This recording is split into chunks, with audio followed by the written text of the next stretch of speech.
constituent is still the focus. Interactions and initiatives are guided by an overall strategy. Systems are aligned. Imagine one record per constituent. And each effort is related and influenced by other parts.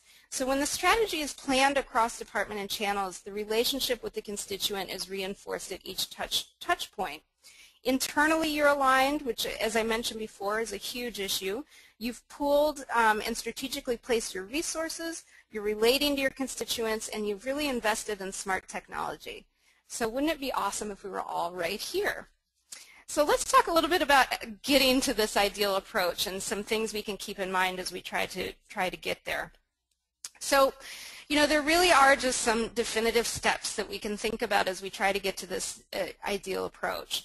So the first really is basic, and overall this plan seems maybe a little bit basic, but I think that this is something that often gets overlooked, and organizations sometimes don't take the time or have the ability to have these conversations before they kind of hit go or get the new technology or decide that they're going to run a campaign.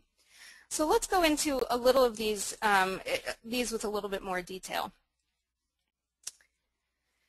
The first is defining goals, and what I did for each of these steps is I broke these up into internal steps as well as relationship or external or outward steps. Both are really critically important, and this first step of defining goals is often the first thing that's overlooked or misidentified.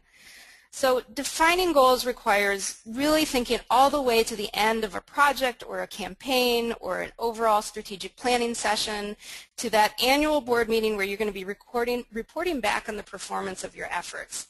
So a good example here, I say, is saying that you have a goal, for example, of 10,000 new Facebook fans in